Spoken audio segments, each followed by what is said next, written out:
Kamusta mga idolo? Biyernes Santo nga pala nung araw na to. Bisikleta iglesia muna for today's ruta mga idolo. 15 simbahan dito sa Batangas City at Lipa ang pupuntahan natin. Ang may pakana nga pala nito ay ang Hidalgo Bike Shop. Kasama nila ang Team Hopia at si Congressman Marby Marino. Alas 5 daw ng umaga ang meet up at alas 5:30 naman ang ride out. Dito na din ang unang simbahan. Most Holy Trinity Parish Church.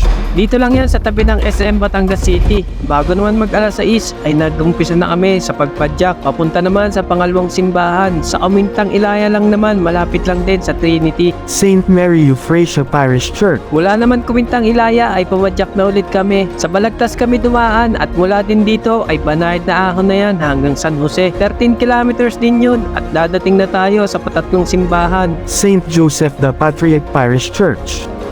Mula naman San Jose ay medyo bumilis na ang takbuhan dahil lusong at patag na ang daan papuntang Ibaan. Nasa 8 kilometers din yun bago dumating sa pang-apat na simbahan. Archdiocesan Shrine and Parish of St. James the Greater. Konting dasal at picture lang kami at maya-maya ay bumalik na ulit kami sa pagpadyak. Sa Rosario naman ang sunod na simbahan, 9 kilometers yun kaya medyo mahaba-haba at ang daan naman ay patag na may pailan-ilang ahon na banayad lang naman. Maya-maya lang, nakarating na din kami sa Rosario, pang-5 simbahan pala to.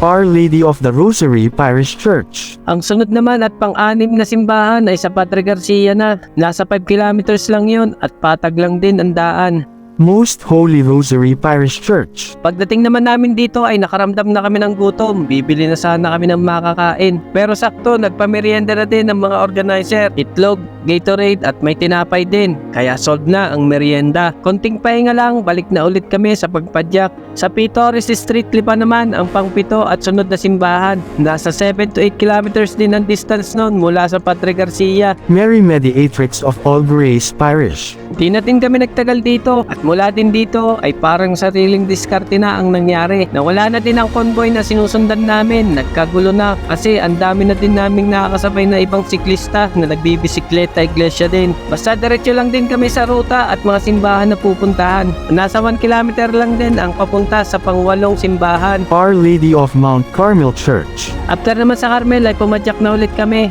Nasa 1 kilometer lang ulit papunta naman sa bayan ng Lipa. Pang-9 na simbahan na. Metropolitan Cathedral of San Sebastian. Hindi na din kami nagtagal dito dahil nag-uumpisa na din uminit. Mula kasi Balagtas ay medyo makulimlim pa at hindi pa gaanong kainitan. Pagdating nga namin ng Padre Garcia ay doon na nag-umpisang uminit na sobra. Kaya pumadyak na ulit kami.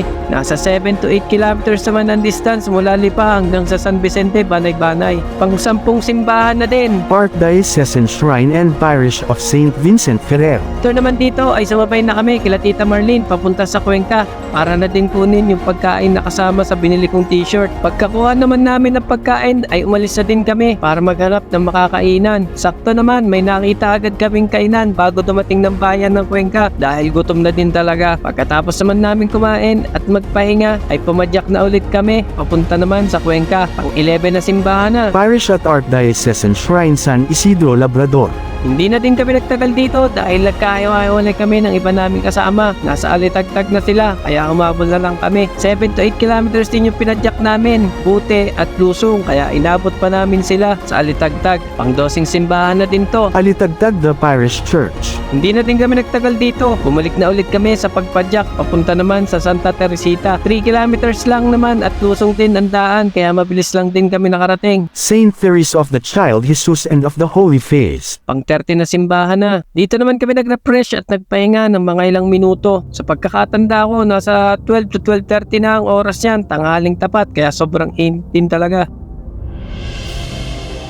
2 simbahan na lang matatapos na kaya bumalik na din kami sa pagpadyak at mula naman Santa Teresita ay lusong na at nasa 10 kilometers din yon papuntang Bawan. Immaculate Conception Parish Church. Ang 40 na simbahan na. Hindi na din kami nagtagal dito. Bumalik na kami sa pagpadyak. 8 to 9 kilometers naman papunta sa pang 15 na simbahan sa Basilica sa poblasyon ng Batangas City. Minor Basilica Parish of the Immaculate Conception and Archdiocesan Shrine of Santo Niño ng Batangan. After naman dito ay babalik ulit kami sa Trinity at doon na din magpapahinga at magpapalipas na sobrang init. Ito nga pala ang total distance natin ngayon.